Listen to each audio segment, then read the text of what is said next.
오늘 우리에게 주시는 하나님의 말씀은 나와 너 우리를 살리는 복음 39번째 시간 부자가 천국에 갈 수 있는가라는 제목으로 마가복음 10장 23절부터 31절 말씀 함께 살펴보도록 하겠습니다. 한 절씩 교독해서 읽도록 하겠습니다.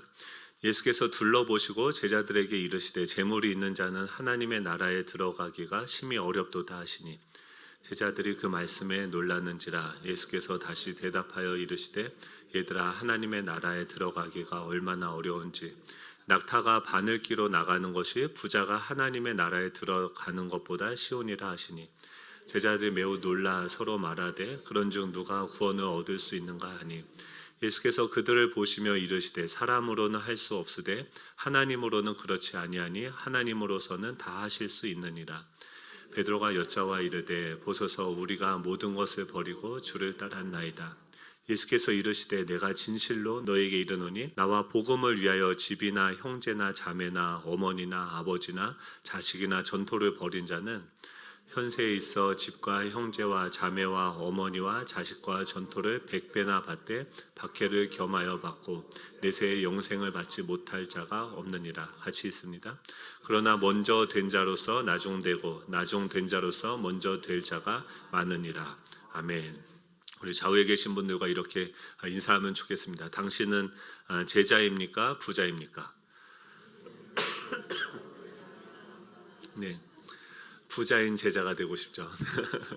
네, 이게 오늘 말씀이 참 어렵습니다. 그러니까 내용을 이해하기가 어려운 게 아니라 이게 적용을 하기가 참 어려운 말씀입니다. 부자는 하나님의 나라에 들어가기가 심히 어렵다. 얼마나 어려우냐면 낙타가 바늘길을 들어가는 것보다 그게 낙타가 바늘길로 들어가는 것이 더 쉬울 정도다라고 이야기를 하고 있습니다. 그래서 부자가 뭘까? 부자는 그 한국에서 부자의 기준이 무엇인지 살펴봤는데 KB 국민은행에서 2020년도 부자 보고서에서 쓴 그냥 죄송합니다. 대출하거나 이럴 때 내부 기준이 있지 않겠습니까? KB 국민은행 기준으로는 한국에서 부자의 기준이 뭐냐면 금융자산이 10억 이상 되는 사람이 부자입니다. 금융자산이 10억 이상이라는 것은 부동산을 제외하고 현금 자산이 10억, 그러니까 은행 잔고에 10억 이상의 현금이 있으면은 부자라고 이야기를 했습니다. 2014년도 보고서의 설문조사를 통해서 나타난 걸 보면 정서적으로 일반 국민들이 생각하는 부자의 기준은 한 25억 정도 재산을 가지고 있으면 부자다라고 생각을 하고, 부자들은 어느 정도 돼야 부자라고 생각하냐면 109억 정도 자산을 소유하면 부자다라고 한국에서는 전반적으로 생각을 하고 있습니다. 그렇다고 하면 지금 이 본문이 100억 이상 아니면 현금 자산이 10억 이상 우리 통장에 있다고 한다면 생각만 해도 너무 좋죠. 네.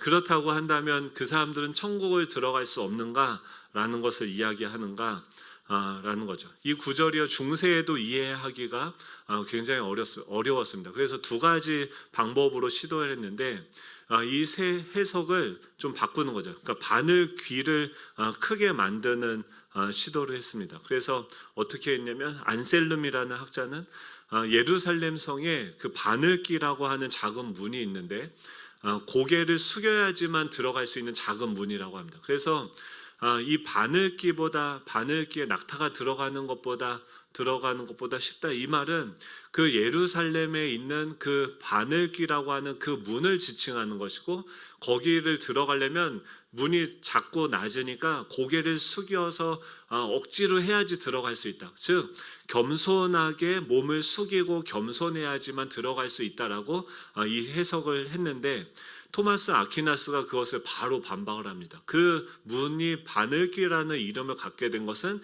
중세의 사람들이 그렇게 이름을 붙였다. 왜냐하면 그 당시에도 많은 부자들이 있었고 이 문제를 불편하게 생각했기 때문에 그들을 위해서 그 문의 이름을 바늘귀라고 한 것이지 예수님 당시에 있었던 것은 아니었다라고 이야기합니다. 또 한 가지 시도는 바늘귀는 그대로 하고 낙타를 축소를 시킵니다. 이 낙타가 헬라어로 카멜론이라는 단어인데 그것에 비슷한 조금 한 음절만 바꾸면 카밀론, 밧줄이 카밀론이라는 거예요. 그래서 이 낙타를 이 카멜론을 이 카밀론인 것을 이렇게 비유하면서 얘기하는 거다. 그럼 밧줄은 어떻습니까?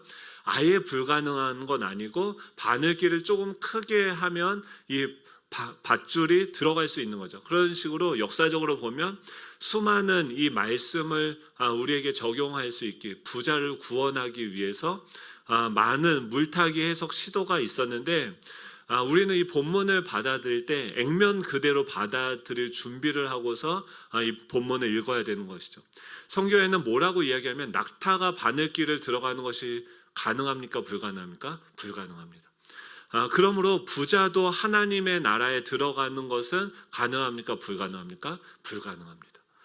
그렇다고 하면은 이 성경에서는 이 부자를 무조건 다 혐오하고 하나님의 나라에는 그럼 다 가난해야지만 들어가느냐라고 우리가 질문을 할 수 있겠죠. 그게 아닙니다. 이 성경을 볼 때는 항상 우리가 어떻게 봐야 되냐면 문맥을 통해서 살펴보아야 되는 거죠. 지금 이 부자는 이 하나님의 나라에 들어가기가 낙타가 바늘기보다 들어가는 것이 더 쉽다라고 얘기했을 때 이 부자는 뭘 얘기하냐면 23절을 지금 읽어서 그 내용을 근거로 얘기하는데 22절에 있었던 그 상황들, 즉 지난주에 우리가 설교하면서 들었던 부자 청년이었고 관리였던 그 사람이 있지 않습니까? 그 자에게 22절에 보면 그 사람은 재물이 많은 거로 이 말씀으로 인하여 슬픈 기색을 띠고 근심하며 가니라 라고 이야기를 했습니다.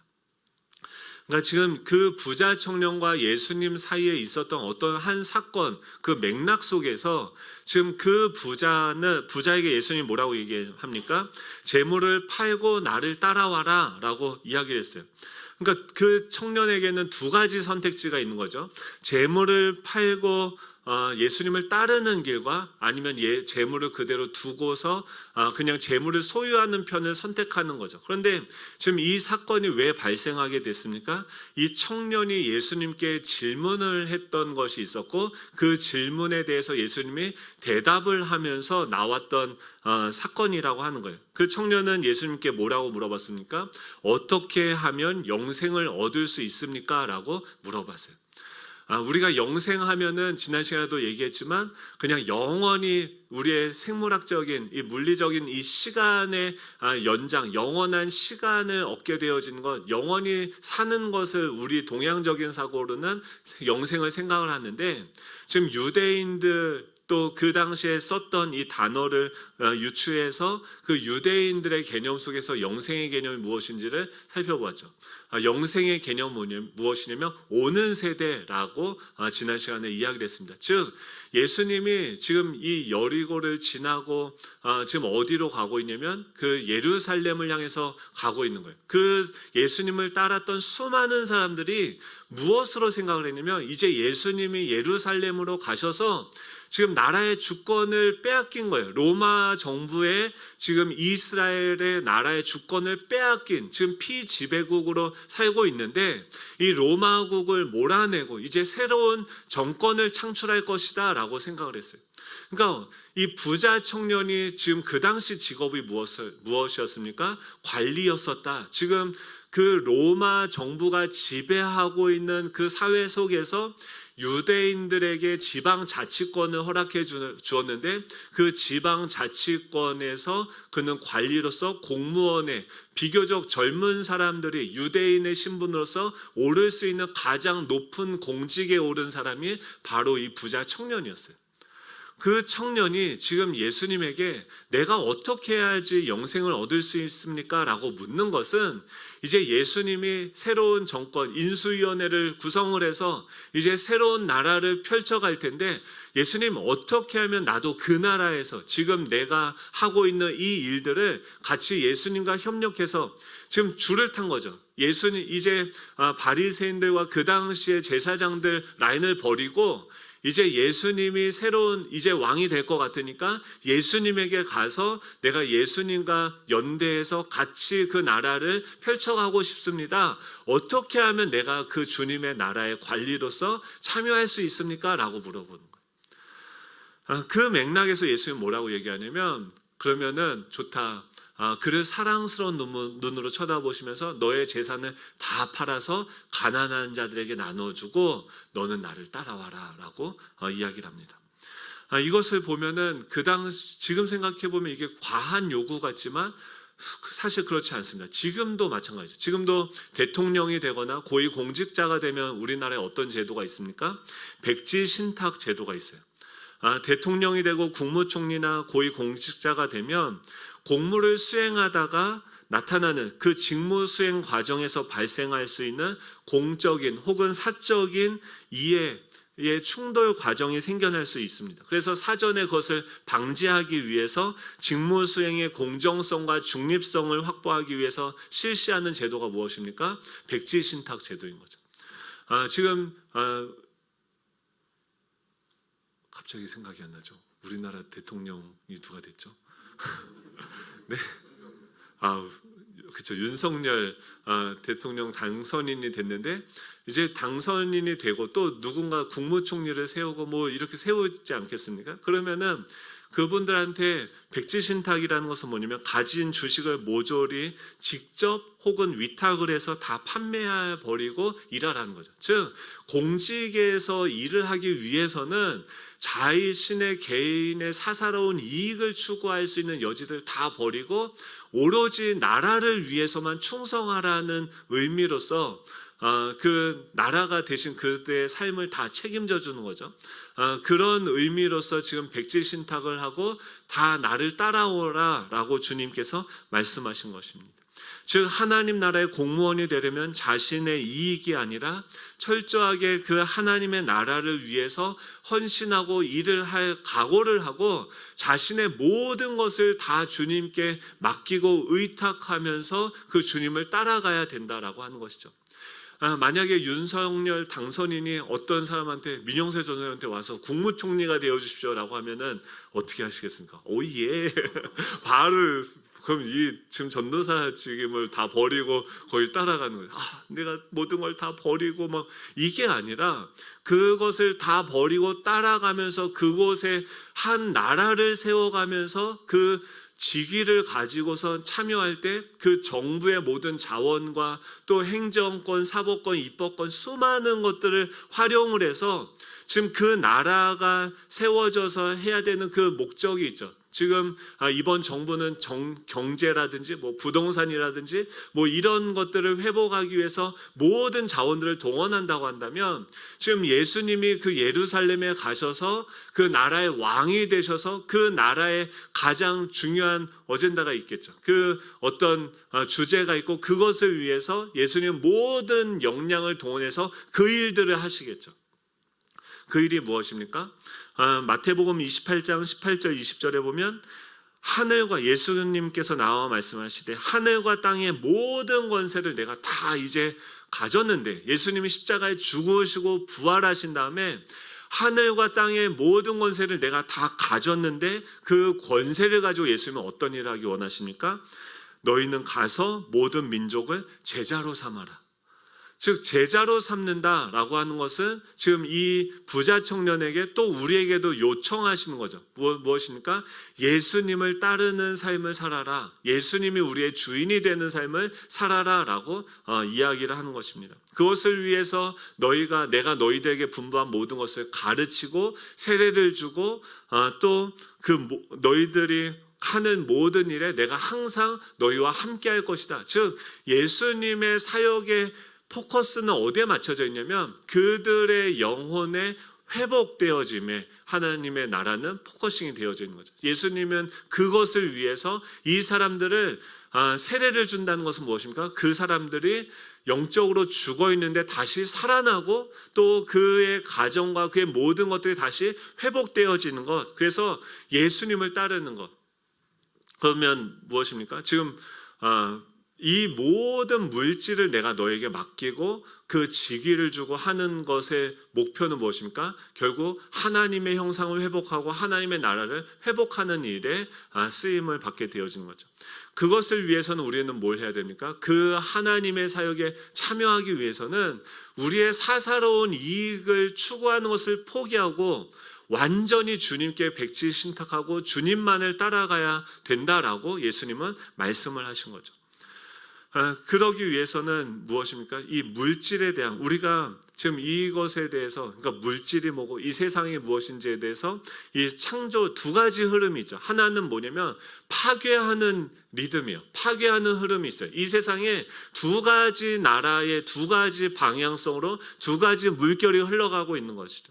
하나는 무엇이냐면 이 타락으로 말미암아서 우리를 하나님과 분리시키고 고립되게 하고 파멸로 이끌어가는 그 세상 나라의 그 리듬 흐름이 있습니다. 사망의 흐름이죠. 또 하나는 무엇입니까? 하나님으로부터 시작되어지는 창조의 리듬이요. 우리를 살리고 세우고 사랑하는 그 일들이죠. 우리가 지금 수요 예배 때 여러분 수요 예배를 지났지만이라도 꼭 찾아서 들어주시면은 감사하겠습니다. 왜 이게 중요하냐면 첫 번째 시간에 뭘 했냐면 영원히 행복하신 사랑의 하나님. 그러니까 하나님이 왜 이 세상을 만드셨는가? 왜 굳이 이 세상을 만들어가지고 우리한테 이 고생을 하게 하는가? 이런 질문들이 있지 않습니까? 첫 번째 날 강의를 들으시면 돼요. 하나님이 이 세상을 만든 목적은 자신의 영광을 위해서 창조했다라고 얘기합니다. 영원히 하나님은요 부족함이 없으세요. 하나님 안에는 모든 것이 다 있고 풍성하고 오히려 그것이 넘쳐 흐릅니다. 그래서 그 전능하시고 영원히 행복하신 그 하나님께서 이 세상을 만든 목적은 마치 화가가 작품을 그리듯이 자신의 안에 잠재되어져 있는 그 아름다움과 위대함을 이 모든 피조 세계에 작품을 그리고 사람들이 어떻게 합니까? 그 작품을 보면서 그 작가의 위대함을 알게 되듯이 이 모든 피조 세계에는 뭐가 있습니까? 그 하나님의 지문이 새겨져 있는 거죠. 그래서 지금 이 비가 오지 않습니까? 와, 이거 별로 안 놀라시네요. 비가 옵니다, 여러분. 이거 놀라셔야 돼요. 만약에 우리가 농사를 짓는데 비 오는 거를 국가 예산으로 다 해야 된다고 한번 생각을 해보십시오. 그러면요, 이게 정부 예산이 아무리 많다 하더라도 지금 이 모든 대지를 다 물을 주고 지금 불이 나서 지금 최장기간 이렇게 산불을 끄지 못하고 있는데 그 인간이 다 우리나라가 다 달려붙어서 군부대가 다 달려붙어서 하지 못한 것을 어떻게 해요? 비 한 번 오니까 다 끝나는 거죠. 그 수많은 생명물들 여기 옆에 보십시오. 지금 밭을 보시면 나가시면서 꼭 밭을 보세요. 뭐가 있습니까? 아무것도 없어요. 근데 지금 다 갈았어요. 이제 거기에 알타리나 청물을 심을 거예요. 그 농부의 마음대로 심겠죠. 그걸 심으면 어떻게 됩니까? 그 안에서 안 신기하십니까? 알타리가요, 씨를 심는데 그게 자라요. 싹이 나고 세포가 그 안에서 계속 분열이 되는 거예요. 그 생명이 계속해서 그 안에서 역사해서 줄기를 내고 새싹을 내고 꽃을 피면 또 어디서 그 벌꿀들이 와서 또 그것을 꽃 수정체를 다 나눠서 그게 열매를 맺게 되어지고, 와, 여러분 파리의 그 아름다운 맛이 막 오는데 와, 그게 스스로 날라요. 날르는데 딱 잡아서 죽여도요, 거기 안에서 뭐가 좀 지나면 구더기가 생겨서 또 자체로 그걸 생산을 해내서 또 거기서 뭐 구더기가 꿈틀거리는데, 여러분 구더기가 또 어떻게 파리가 돼서 변태돼서 날아가는지 아십니까? 와, 인간이 만든 그 어떤 것들도요, 그 하나님의 그 작품, 그러니까 이 모든 세상은, 이 물질 세계는 다 뭘 얘기하냐면 그것을 만든 이의 신성이 얼마나 위대하고 아름다웠고 그 능력의 지극히 크심이 어떠한지를 우리가 날마다 잡아 죽이는 그 모기 한 마리를 통해서도 하나님의 위대한 지문을 발견할 수 있는 것이죠. 그런데요, 그 모든 피조물들을 다 만들고 물질을 다 만드시고 그 다음에 그 창조의 절정체가 무엇입니까? 바로 인간인 거죠. 여러분 좌우로 한번 보시면서 이렇게 축복하면 좋겠습니다. 당신이 하나님의 작품입니다. 여러분 그 진짜 루브르 박물관에서 모나리자 보면은 사람들이 꽉 몰려가지고 멀리서 이렇게 봐야 되거든요. 근데 모나리자보다 더 위대한 작품이 옆에 있는데 이러면서 그냥 여러분 이 감격이 회복되시길 축복합니다. 이 하나님이 보이면 그 사람을 통해서도 우와 이 감탄이 나오는 거. 와, 제가 맨날 저희 아내를 보면서 감탄해요. 와, 여러분 그런 은혜가 있기를 축복합니다. 자녀를 보면서 우리가 감격해야 돼요. 와, 하나님의 위대하심과 높고 그 위대하심이 우리 자녀들에게 있는 줄 믿습니다. 와, 인간은 특별히 어떻게 하나님 만들었냐면 다른 건 그냥 말씀으로 짓다가 인간은 흙을 빚어가지고 그릇을 만들어요. 그러니까 우리 존재 육체를 만듭니다. 그리고 나서 그 육체에다가 무엇을 하냐면 하나님의 생기를 불어넣으세요. 그러니까 인간만 어떤 존재냐면 두 가지 물질로서 존재하는 거죠. 하나는 이 땅에 있는 물질과 하나님의 영이 우리 가운데 부어져서, 즉 우리라는 존재는 하나님의 영을 담은 그릇으로서 우리가 있는 것이죠. 그래서 그 하나님의 어떠하심을 우리가 영으로 보고 하나님과 교제하면서 영원토록 부족함이 없으신, 영원토록 행복하신 그 하나님의 존재, 그 사랑이신 하나님과 우리가 영으로 교제하면서 그것을 따라서 우리가 생각하고 그것을 따라서 우리가 느끼고 감탄하면서 그 하나님의 신성이 깃들여져 있는 이 모든 피조 세계를 다스리고 경작하고 지키는 존재로서 하나님이 우리를 창조하신 거예요.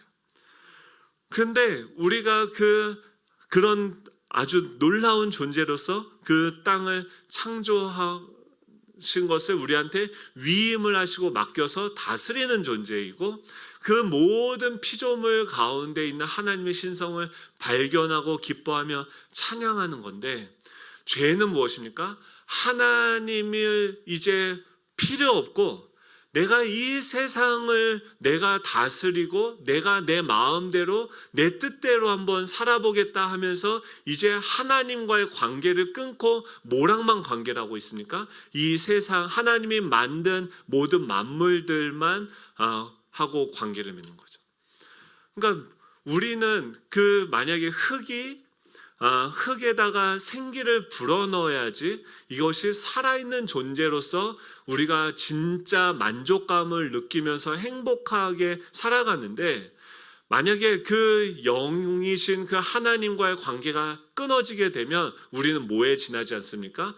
그냥 흙인 존재, 물질만 있는 존재. 그래서 우리가 때를 밀 때마다 우리 존재가 어떤 건지를 때를 통해서 아는 거죠. 그냥 먼지와 같이 무가치하고 무의미한 존재로서 자신을 생각하게 됩니다. 그러니까 하나님과 관계가 조금만 메말라지고 안 좋아지면 우리는 어떻게 됩니까? 허무하고 공허하고 내 이 그릇을 어떻게든 잘 포장을 하고 이 안에다가 그래서 뭘 담습니까? 치킨을 담는 거죠. 그래서 우리는 무엇과도 다 관계를 해요. 근데 영원히 행복하신, 부족함이 없기 때문에 그분들은 어떻게 해요? 서로를 그냥 무조건적으로 나누어주고 섬기는 존재로서 서로 내가 그를 사랑해서 아들을 섬겨주면 그 아들은 아빠 감사해요 하면서 그런 반응을 일으키는 이 과정, 이 사랑의 교제의 이 과정에서 나타나는 감정이 행복이라는 것인데, 우리는 하나님과의 관계가 끊어지니까 다른 곳에서부터 그 행복을 찾기를 원하는 거예요. 다른 사람들하고 그 관계에서 행복을 누리려고 하는데 각자 다 자기만 생각하니까 그 관계를 포기하고 우리는 다른 것을 찾아 돈을 찾고 물질을 찾고 치킨을 찾는데, 치킨을 먹으면 어떡합니까? 와, 그거 먹을 때 한 30분은 어떻습니까? 너무 행복하죠. 동의를 못 하십니까? 세 분이 동의를 못 한다 얘기하시는데, 여러분은 치킨 말고 딴 걸 좋아하실 거예요. 어떤 분은 풀을 먹으면서 막 너무 행복해 하시는데 그건 좀 이해가 안 가더라고요. 근데 치킨을 먹으면 그것이 주는 행복이 30분 가고 좀 지나면 어떻습니까? 속에서 이제 부딪히기 시작해요.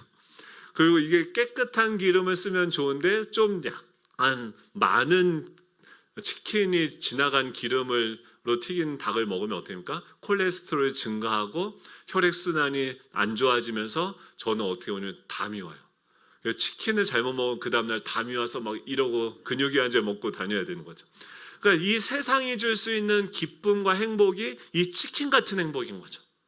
그러니까 제한적이고 영원하지 않은 그 물질로 그것과의 관계에서, 사람들과의 관계에서도 어떻게 생각합니까? 이 사람을 내가 사랑해 주면은 이 사람도 나에게 그런 동일한 사랑을 줄 거라고 생각을 하지만 우리 안에 있는 그 이기심과 자기중심적인 태도 때문에 사람들이 결핍을 갖고 있기 때문에 그 자신의 감정을 처리하느라 바빠서 그 사람의 섬김을 그냥 자신의 것으로 그냥 착취하는데 우리는 익숙한 사회를 살아가고 있는 것이죠.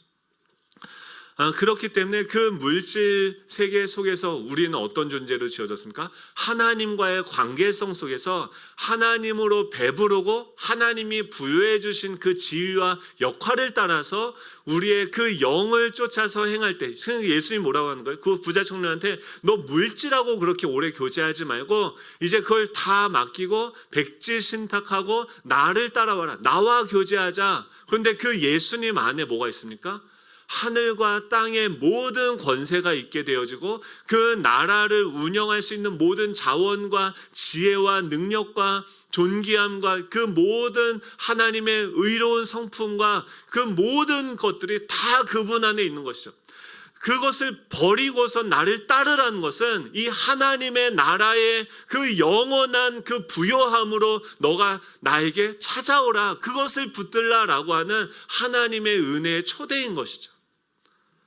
근데 우리는 어떻습니까? 그 하나님이 보여지지 않으니까 지금 그 청년은 어떻게 해요? 그 재물을 선택하게 되죠. 이 부자는요, 천국을 갈 수가 없어요. 왜냐하면 돈을 선택하고 돈이 우리의 주인이 되기 때문에 그렇습니다. 이 부자라고 하는 것은 물리적으로 현금 자산이 많고 적음을 이야기하는 것이 아니라 정말 가난해도 마음이 부자일 수 있어요. 또 현금 자산이 많다고 하더라도 가난한 자일 수 있습니다. 즉 가난하다고 해서 그 돈을 벌고 돈이 내야 그 사람의 마음의 중심에 결국 그가 예배하고 있는 것이 돈이면은 그 사람은 내가 은행 잔고와 상관없이 그 사람은 부자인 거죠. 그 사람의 마음의 중심의 주인이 돈인 사람이 부자예요. 그 사람은 천국을 갈 수 없다는 거예요. 왜 그렇습니까?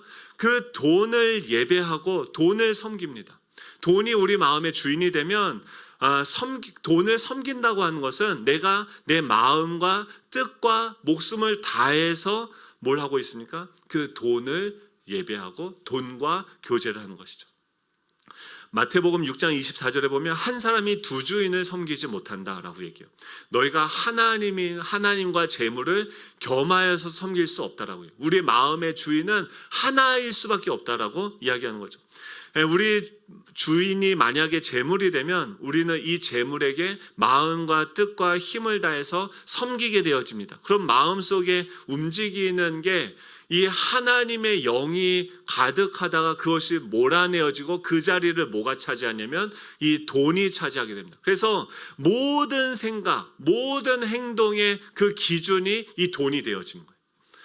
그래서 날마다 아침에 눈 뜨자마자 우리는 뭐합니까? 하나님이 주인이면 와, 하나님 오늘도 저에게 시간을 주셨군요. 나에게 이런 물질을 주셨군요. 하나님 오늘은 아침에 청와대에서도 국무회의를 하죠. 그러면서 오늘 우리가 해야 될 일이 무엇인지 같이 회의를 하며 그 왕의 뜻을 듣고 그것을 실천하는 것을 하겠죠. 아침마다 말씀을 듣고 하나님과 교제하며 하나님에게 있는 그 부요함으로 배불러 하면서 그것이 없는, 그것을 빼앗긴 이 땅에 포로되어서 죄에 끌려가는, 죽어가고 있는 그 영혼들을 보면서 안타까워하면서 이 사람이 부자이긴 하지만 아직 예수님을 알지 못하고 여전히 그 재물의 노예로 살아가는구나, 안타까워하면서 그 사람을 긍휼히 여기는 사람이 되겠죠.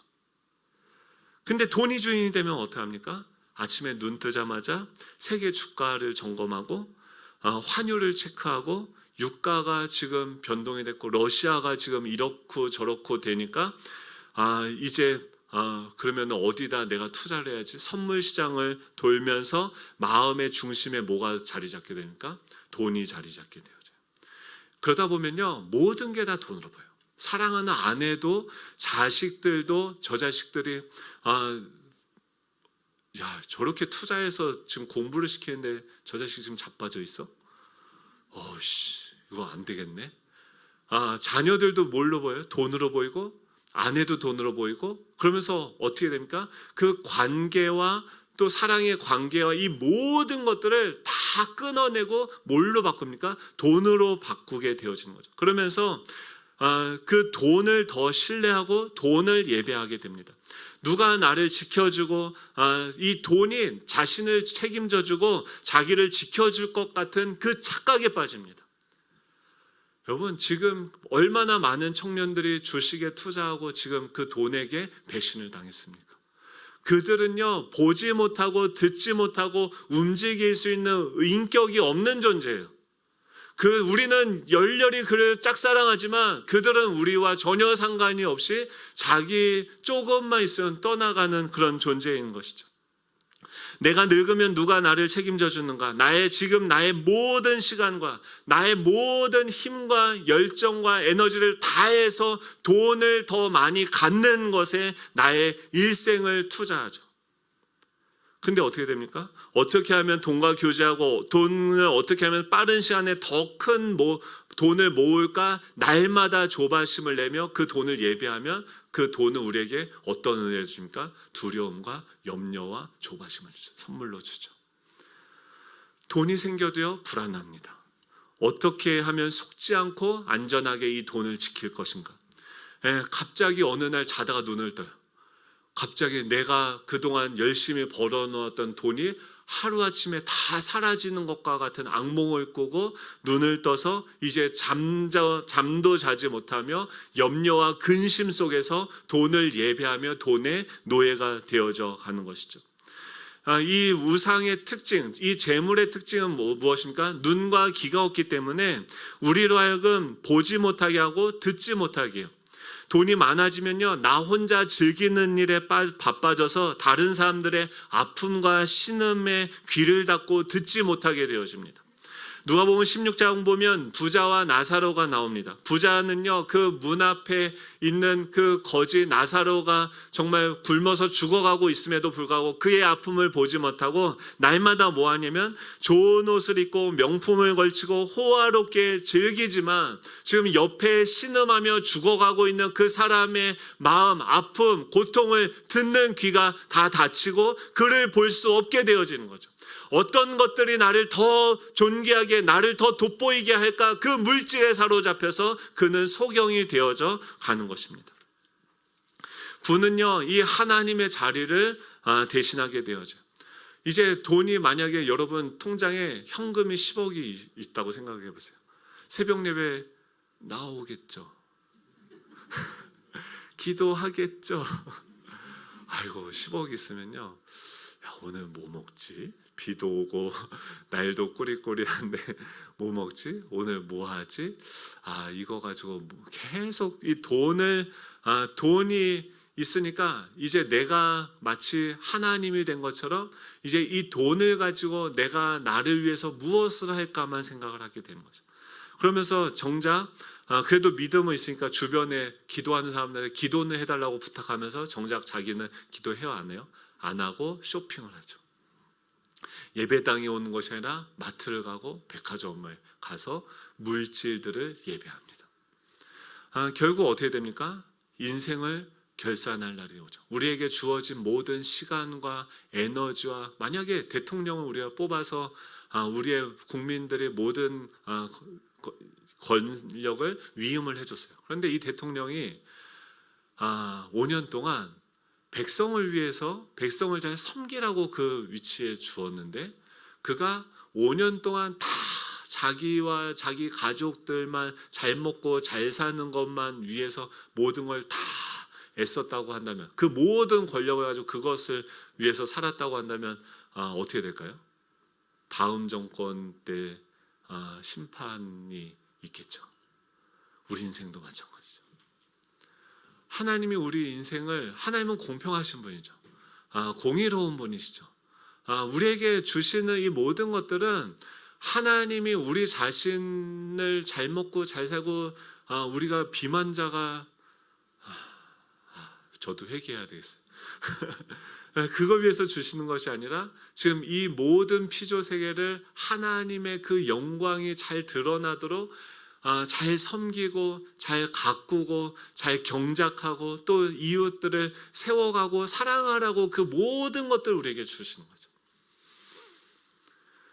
우리가 보통 남을 비판하는 건 되게 쉽습니다. 정부나 아니면은 뭐 교회들도 재정 사용에 대해서 불만이 많고 불투명하다 뭐 이렇게 얘기하는데, 재정 사용 내역을 공개하지 않는다라고 이야기하는데, 그것을 그 잣대를 우리 자신에게 한번 들여다보면요, 우리 자신이 가지고 있는 그 재정을 어떻게 무엇을 위해서 살아가고 있는지 우리가 만약에 우리의 삶을 감사받는다라고 한번 생각을 해보십시오.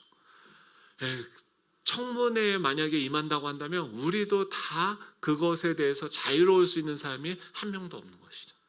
그렇기 때문에 지금 예수님 뭐라고요? 지금 그 재정을 지금 너가 마음대로 주무르면서 그것을 위해서 지금까지 인생을 살았다고 한다면, 그 재물을 많이 소유한 것으로 남들에게 인정받는 삶을 살았다고 한다면 이제 그것을 다 버리고 너는 나를 따라와야 돼. 왜? 우리가 죽은 다음에 심판이 있고 그 심판을 통과할 수 있는 부자는 없기 때문에 너는 나를 따라와야 돼. 내가 너를 위해서 어떻게 무슨 일을 하는지 너는 알아야 된다라고 주님이 다 버리고 나를 따라오라고 하는 거죠. 예수님을 따라오면은 예수님은 어떻게 합니까? 지금 제자들 이렇게 얘기해요. 너 서로 보면서 야, 그러면 예수님 누가 구원을 받을 수 있습니까? 맞죠. 우리 중에 누가 구원을 받을 수 있습니까? 그러자 예수님이 뭐래요? 사람으로는 할 수 없다. 하지만 하나님께서는 다 하실 수 있다라고 말씀하시는 거예요. 그리고 그 하나님은 다 하실 수 있다는 것을 이루기 위해서 십자가를 향해서 나아가셔서 본인이 다 재정감사를 받으시고 다 심판을 받으시고 우리가 받아야 되는 이전에 잘못되어진 그 형벌, 우리가 받아야 되는 그 모든 심판을 친히 다 담당하신 거죠.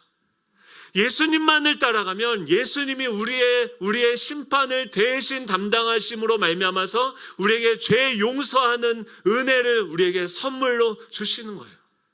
누구든지 예수님을 따라오면 그 신분을, 우리가 받아야 되는 형벌을 다 주시는 거예요. 그것뿐만이 아니죠. 하나님의 자녀로서 우리의 국적을 하나님의 나라로 편입시키고 우리의 신분을 하나님의 자녀로 이양시키며 어떻게 됩니까? 하늘과 땅의 모든 권세를 잡으신 주님께서 왕으로 다스리시는 그 나라에서 우리를 그 좌편 우편에 앉으셔서 모든 만물을, 지금도 주님이요, 비를 내리게 하고 열무가 일게 하고 저 삐삐와 저 새들과 이 모든 것들이 살아가도록 이 모든 땅을 엄청난 열정을 가지고 키우고 살리고 세워가고 있죠. 여러분들 안에서 뛰고 있는 그 심장과 이 생명의 모든 에너지들이 다 어디서부터 왔습니까? 하나님께서 지금도 열정을 가지고 우리를 섬기시는 방식으로 우리의 폐가 계속 들숨과 날숨을 하면서 숨을 쉬고 살아가는 거죠. 그렇게 사람들을 살리고 회복하는 그 일들을 할 수 있는 그 역할, 그 권세를 우리에게 주시는 거죠. 그래서 우리가 사람들의 제자를 삼고 하나님이 우리에게 가르쳐 주셔서 분부하신 모든 것들을 가르쳐 지키게 하고 그 영혼들을 살리고 세우고 사랑하는 일들을 하도록 그 하나님의 자녀됨 권세, 제자됨의 권세, 그 사단의 세력들을 제어할 수 있는 권세, 모든 것들을 회복할 수 있는 치유의 권세를 우리에게 주시는 거예요. 뭐만 하면요? 주님만 따라가면요. 예수님이 모델로 보여주시지 않았습니까? 예수님이 이 땅에 오실 때 뭘 가져오셨어요? 아무것도 없었어요. 예수님의 소유로 집 한 칸 아무것도 없었어요. 나 머리 둘 곳도 없다고 했어요. 옷 한 벌밖에 없다고 했어요. 근데 그 주님은요, 뭘 믿었냐면 하늘에 계신 우리 아버지가 지금 나와 함께하고 있고 나는 그분만을 따르기 때문에 그분이 공급해 주시는, 거기 가서도 호산나 다윗의 자손이요, 거기 가서도 예루살렘에 가서도 너 저 집 가서 나귀를 내가 쓰겠다고 가져와라. 거기에 하나님이 예비하신 것이 거기 있을 거야. 야, 저쪽 가면 야, 너네 중에 도시락 있는 사람 없어? 가져와. 오병이어로 그 5,000명을 넘게 먹이는 그 공급이 그 하나님 나라의 그 자원으로서 그것이 공급되어지는 것, 그것을 예수님은 아시는 거죠. 즉 예수님 안에 무엇이 있습니까? 지금 28절에 보면 보소서, 제자들이 그래요. 우리는 다 버리고 주님을 따르지 않았습니까? 예수님이 그러니까 그들에게 이렇게 이야기합니다. 진실로 너에게 이르노니 나와 복음을 위하여 집이나 형제나 자매나 어머니나 아버지나 자식이나 전토를 벌인 자는 지금 뭐예요? 주님을 따르기 위해서 그것을 다 나누어주고 버린 사람은 현세에 있어서 집과 형제와 자매와 어머니와 자식과 전토를 100배나 받는다. 여러분, 형제를 주님을 따르기 위해서 버렸는데 형제를 얻게 된대요. 자매를, 부모를 예수님을 따르기 위해서 버렸는데 부모를 얻고 자식을 얻게 되어진대요. 이 말은 그들을 부양하고 책임을 질 의무를 버리라는 것이 아니라 돈을 중심으로 자기 이익을 위해서 맺었던 모든 관계들이 회복되어지고 다시금 그 올바른 하나님과의 관계 가운데 들어가게 되어진다. 진짜 그 사람들과 사랑과 신뢰 관계를 맺을 수 있게 되어지는 것이고, 그게 어떻게 해요? 현세에도 100배를 받는다고요. 그리고 또 뭐예요? 박해를 겸하여 받아요. 이게 왜 그렇습니까? 하나님의 나라는 지금 전투 중이기 때문에 그래요. 그랬을 때 또 현세뿐만 아니라 내세에 뭐예요? 영생을 받지 못할 자가 없느니라. 내세는 무엇입니까? 오는 그 세대 가운데서 하나님과 함께 왕노릇하지 못할 자가 없을 것이다 라고 이야기하는 거예요.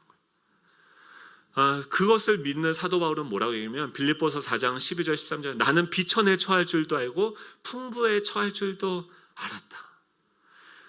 모든 일, 곧 배부름과 배고픔과 풍부와 궁핍에 처할 줄 아는 일체의 비결을 배웠는데, 그게 무엇이냐면 내게 능력 주시는 자 안에서 내가 모든 것을 할 수 있느니라. 즉 나는 이제 주님만 따라가면 그분 안에서 나에게 능력을 주시는 자 안에서 모든 것을 할 수 있어. 내가 풍부할 때, 비천에 처할 때 뭐 있고 없고 상관없이, 내가 배고프든 배부르든 내가 능력이 있든 없든 그 주님이 나를 통해서 하시는 것을 내가 알게 되었어. 이 인 크라이스트, 예수 그리스도 안에 연합의 비밀을 내가 깨달았어. 고린도후서 6장 9절에서 뭐라고 얘기합니까? 무명한 자 같으나 유명한 자야, 죽은 자 같으나 보라 살아있고, 징계를 받는 자 같으나 죽음을 당하지 않고, 근심하는 자 같으나 항상 기뻐하고, 가난한 자 같으나 많은 사람을 부요하게 하고, 아무것도 없는 자 같으나 모든 것을 가진 자라. 사랑하는 성도들, 모든 것을 다 버리고 주님만 붙잡은 사람에게 무엇이에요? 그 사람은 무엇입니까? 모든 것을 가진 자인 줄 믿으시기 바랍니다. 그래서 예수님을 따르는 자에게 주어지는 그 축복은 죄사함의 축복, 자녀됨의 권세, 또 잃어버린 그 장자권의 그 회복, 하나님의 나라의 그 상속자가 되어져서 하나님의 통치에 참여하는 자가 되어지는 거죠. 그 하나님의 나라의 백성으로서 제자의 삶을 살게 되어지는 것을 예수님은 그 제자들, 자신을 다 쫓아온 사람들에게 이제 산 위로 올라가서 무엇을 얘기합니까? 내가 양의 문이다. 나를 통과하면 이 하나님 나라 안에서 엄청난 것들을 너희들이 누리게 될 것이다 라고 얘기하는데, 그 하나님 나라의 문을 뭘로 비교하냐면 팔복으로 이야기합니다. 그러니까 이 하나님 나라, 예수님만 따르는 자들은 어떤 심령을 갖게 됩니까? 팔복의 심령을 갖게 되는 거예요. 심령이 가난한 축복이 저와 여러분에게 있기를 축복합니다. 정말 예수님을 따른 사람은 뭐예요? 심령이 가난해요. 내 몸이 있지만 내 영이 갈급하고 온전히 주님의 영으로 채워질 것을 영적인 배고픔과 목마름으로 그 영혼의 채워짐을 날마다 소망하는 거죠. 그 사람들은 어떻게 합니까? 한 말씀을 사모하게 되고 하나님을 갈망하게 되죠.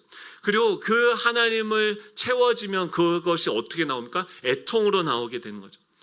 자신과 이웃과 그 세상을 향해서 애통해하고 아파하는 그 주님의 마음이 우리 가운데 부어지게 되는 거죠. 그래서 온유한 자가 됩니다. 때로는 그 사람들을 향한 그 애통한 마음으로 하나님이 애통해하는 그 영혼들을 살리기 위해서 때로는 참고 억울한 일을 당하고 이 핍박을 당하지만 잠잠히 참고 기다리며 그곳에서 일하고 계신 하나님을 예배하는 방식으로 온유한 자가 되는 거죠. 그리고 하나님의 의를 구하고 긍휼히 여기게 돼요. 다른 사람의 아픔을 거지 나사로가 있는데 그의 아픔이 나의 아픔이 되는 거예요. 그들을 불쌍히 여기게 되는 거예요. 이 부자가 내 옆에 오는데도 그가 하나님을 알지 못하니까 그를 불쌍히 여기게 되는 거예요. 그래서 어떻게 됩니까? 긍휼함을 갖게 되고 마음이 청결해져요.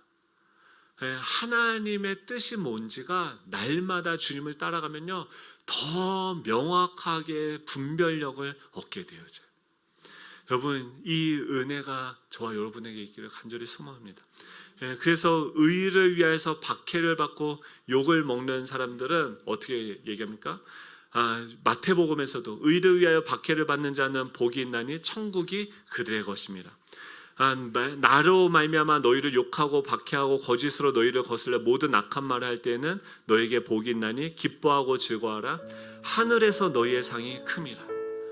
너희 전에 있던 선지자들도 이같이 박해하였느니라. 여러분, 두 가지 길이 있어요. 어떤 길을 왜 그렇게 허무하고 공허하고 탐이 와가지고 먹을 땐 내가 또 정신줄 놓고 막 미친 듯이 먹었어요. 저의 얘기입니다.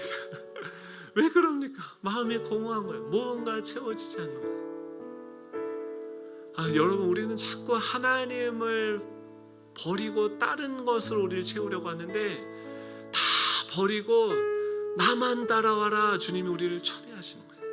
너의 모든 것들을 다 팔아서 가난한 자들에게 나누어주고 백지신탁하고 내 나라 내 정부에 너희들 참여하지 않겠냐. 주님이 우리를 그 자리로 부르고 계시는 거예요. 여러분, 뭐라고 대답하시겠습니까?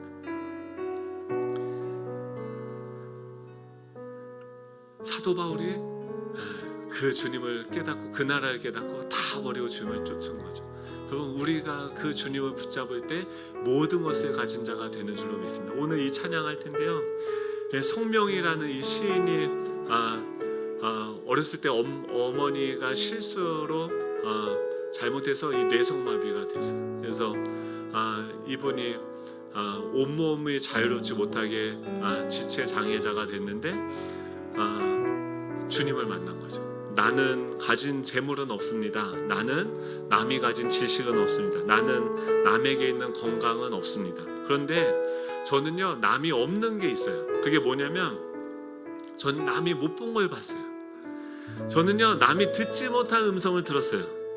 남이 받지 못한 그 사랑을 받았어요. 하나님은요, 알고 났더니 이 하나님의 나라가 보이니까 예수님을 따라 보니까 예수님은 공평하신 분이요, 나에게 영원한 생명을 주셨고 하나님의 자녀 되신 분을 주셨고 그 나라를 다스리는 그 소망을, 그 나라를 상속받는 상속자로 나를 부르셨어요. 나는 모든 것을 가진 자입니다. 이분이 온몸에 지체장애를 가지고 그 하나님을 찬양하는 거예요. 여러분 무엇을 가지고 계십니까? 주님이 모든 만물을 창조하신 그 주님이 우리를 부르신 거예요. 내가 이 모든 것을 너에게 주겠다. 여러분, 그 주님만 붙잡고 따라간다고 고백하며 나아갈 수 있는 이 시간 되면 좋겠습니다. 우리 다 같이 일어나셔서 나라와 권세와 영광과 능력이 영원토록 영원토록